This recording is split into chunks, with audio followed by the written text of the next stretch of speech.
la Journée mondiale de la liberté de la presse. Pour célébrer cette date importante et les valeurs qu'elle représente, je suis heureux de vous accueillir tous à l'ambassade américaine pour cette table ronde sur la liberté d'expression. Je voudrais souhaiter une spéciale bienvenue au cher journaliste et écrivain France Duval, éditeur en chef du Nouvelliste, Rudy Edmé, chroniqueur au quotidien Le National, et Émilie Prophète, directrice de la Bibliothèque nationale d'Haïti et écrivaine, qui se joindront aux agents de nos sections politiques et des affaires publiques pour discuter de l'importance de la liberté de la presse et de la liberté d'expression. Pour commencer, j'aimerais lire un extrait du premier amendement à la Constitution des États-Unis, l'un des 10 qui forment notre Déclaration des droits, le Bill of Rights. Le Congrès ne fera aucune loi relativement à l'établissement d'une religion ou en interdisant le libre exercice, ou restreignant la liberté de la parole ou de la presse, ou le droit du peuple de s'assembler paisiblement et d'adresser des pétitions au gouvernement pour une réparation de ses torts. Aux États-Unis, ces mots sont bien connus, mais nous continuons à les utiliser parce qu'ils sont si importants dans la façon dont notre démocratie fonctionne. En lisant ce texte, même si c'est probablement à la 100e fois, je suis encore étonné par sa puissance. La liberté, les libertés énoncées dans le premier amendement dépassent le droit américain. Ce sont les valeurs démocratiques universelles. Pour nous en particulier, la liberté d'expression et de presse sont vitales pour rendre notre gouvernement responsable devant le peuple. Bien que le premier amendement existe depuis plus de 200 ans, il continue encore de soulever des questions sur la façon dont nous vivons aujourd'hui. Qu'est-ce que cette déclaration signifie aujourd'hui pour nos démocraties? Quel rôle les journalistes et les citoyens doivent-ils jouer pour que la liberté d'expression et la liberté de la presse soient protégées?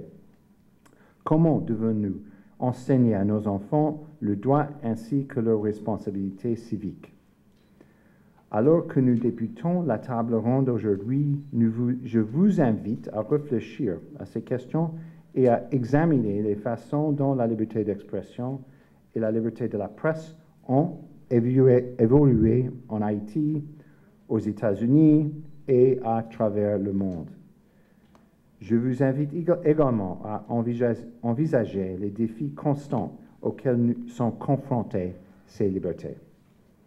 Sans la liberté d'expression, cette table ronde ne serait pas possible. Alors, je vous remercie encore une fois d'être venu et de participer à une discussion aussi importante. Nous sommes impatients d'entendre vos avis. Le langage est un pouvoir convaincre, pouvoir persuader. C'est très important. Tous les rapports avec autrui se basent sur la capacité qu'on a à convaincre et à persuader. Vous avez sûrement vu à la télévision des procès où des avocats pouvaient, grâce à leur capacité à s'exprimer, sortir leurs clients des situations les plus compliquées. Pour vous dire que vous-même jeune qui voulez être journaliste, par exemple, c'est la chose la plus importante, justement, c'est de savoir écrire avec rigueur et savoir aussi parler. Ce sont des éléments qui sont fondamentaux. Maintenant, la liberté d'expression dans une communauté, c'est important aussi, parce que il ne peut pas y avoir de démocratie, il ne peut pas y avoir de progrès sans qu'il y ait confrontation d'idées, sans qu'il y ait ce que les gens qui nous ont invités ce matin aiment appeler le brainstorming. Je crois que c'est très très important que les cerveaux puissent se frotter à partir justement de la confrontation. On dit tout souvent que du choc des idées jaillit la lumière. Donc c'est très important que vous puissiez comprendre l'intérêt et l'importance d'une liberté d'expression qui est consacrée par l'article 19 de la Déclaration universelle des droits de l'homme. et par les articles 10-11 de la Déclaration des droits de l'homme en France. C'est très important de comprendre cette liberté, mais elle implique aussi une certaine gravité, une certaine responsabilité. J'aime dire souvent à mes étudiants que trop de liberté est liberticide. C'est-à-dire que si on ne sait pas gérer la liberté, eh bien on peut la perdre. Donc je crois que la liberté implique donc, c'est ce qui est très important, la notion de responsabilité. Vous avez en main, ou bien sur le clavier de votre ordinateur, ou bien derrière le micro, une responsabilité puisque vous parlez à des centaines de milliers de gens. Je me souviens une fois que je montais enfin je descendais la route de Delma, j'ouvre ma radio et j'entends un flash. Une radio qui dit « Attention, on magouille qu'a fait qu'on y a un conseil électoral ». Alors l'information est lancée et je vous dis mes amis, donc l'espace de quelques minutes, je vois des gens, des grappes de gens descendre de tout Delma et qui s'agglomèrent sur la route justement sur la grande route, et j'ai senti le danger. Et je me demandais dans quelle mesure ce flash avait été vérifié. Parce que cette information qui était donnée comme ça à vif pouvait à n'importe quel moment provoquer un dérapage. C'est pour vous dire l'intérêt, l'importance que vous avez quand vous travaillez sur l'information et la nécessité pour que cette information soit crédible. La nécessité pour que justement cette liberté dont vous jouissez, qui est le bien le plus précieux, je pense que mes deux amis autour sur la table seront d'accord avec moi, qu'on a pu avoir après le départ de la dictature, si on n'a pas eu autre chose, mais au moins on a eu cette liberté d'expression. Elle est donc précieuse, il faut donc la conserver. Et pour la conserver, il faut être crédible. Surtout dans des pays comme Haïti, où par exemple la faiblesse institutionnelle fait que souvent la radio, ou surtout la radio, fait tout. Les gens ont des problèmes de justice, ils vont à la radio. Les gens ont toutes sortes de problèmes. Donc c'est pour vous dire que c'est comme si la radio palliait aux déficiences institutionnelles que nous avons.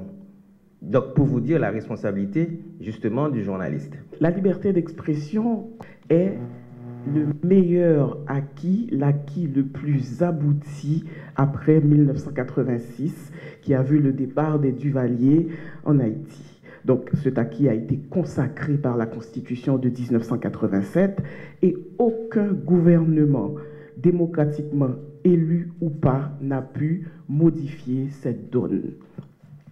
Donc la liberté d'expression, c'est le droit reconnu à chacun d'exprimer ses pensées, ses idées, ses croyances, et pour la presse, informer, c'est-à-dire de rapporter les faits, de dire la vérité, de faire des analyses de situation et de prévoir les conséquences éventuelles de faits, de décisions à la lumière d'expériences de comparaison.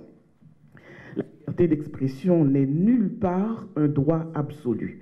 Et ce sont les diverses exceptions et limitations qui l'entourent qui aident à comprendre véritablement ce qu'elle est. Je suis pour la liberté d'opinion, je suis pour la liberté de penser, je suis pour la liberté de la presse sans aucune forme de restriction. Il n'y a pas de mais, il n'y a pas de trop, il n'y a pas de choses qu'il ne faut pas dire. On a le droit de tout dire. Maintenant, je suis aussi comme journaliste, comme éditorialiste, comme responsable pour l'existence d'une loi pour cadrer la liberté d'expression. Dans le cas d'Haïti, il y a le code pénal qui déjà le fait. Je suis totalement contre la nouvelle loi qui a été votée au Sénat en mars dernier, parce que cette loi veut aller à l'encontre de tout ce qui existe en Haïti depuis une trentaine d'années, depuis l'adoption de la Constitution de 1987 et depuis le départ de la dictature. Le problème avec la loi, ce n'est pas tout simplement son existence, mais c'est surtout son essence qui pose problème. La loi que le Sénat a votée, qu'il y a en examen au Parlement chez les députés. L'essence de cette loi tire sa source de lois qui ont existé en Haïti, particulièrement du temps de l'occupation américaine, période spéciale parce que le pays était occupé par une force étrangère, et cette force étrangère qui s'occupait de l'administration, ce n'était pas la MINUSTAH, c'était quelque chose de plus marqué, c'était quelque chose de plus fort. Les Américains contrôlaient les douanes, les Américains contrôlaient les finances. Haïti avait un président élu, Haïti avait un parlement, mais ils contrôlaient l'armée. Et les Américains avaient pris des lois pour que les autorités américaines en poste en Haïti ne soient pas injuriées dans la presse, ne soient pas mises en accusation dans la presse. Et ces lois, Adi Jean Gardi les a citées dans un article récent dans le Nouvelis, datent de 1922, de 1924, de 1926, de 1929. Toutes ces lois sont des lois prises pendant la période de l'occupation, mais c'était des lois pour protéger des étrangers qui étaient dans un pays occupé. L'esprit de ces lois, comme je l'ai dit, c'est pour ne pas manquer d'égard à l'autorité. Et malheureusement, c'est ce même esprit qui préside dans la loi votée par le Sénat, ce qui signifie que les sénateurs, les autorités actuelles, s'estimeraient presque un pays occupé, parce qu'on n'a pas le droit de leur manquer d'égard. Parce que la diffamation, ce qui est sensible avec la diffamation, de la façon dont la nouvelle loi veut établir le délit de diffamation, ce sera à l'appréciation du juge. Ce sera à l'appréciation de ce qu'ils appellent dans la loi une commission de délit de diffamation. Alors ici, quand on dit commission, ceux qui sont aussi âgés que moi pensent à la commission spéciale. C'est une commission qui siégeait aux casernes de Salines. C'était la SD, c'était la police politique de Duvalier.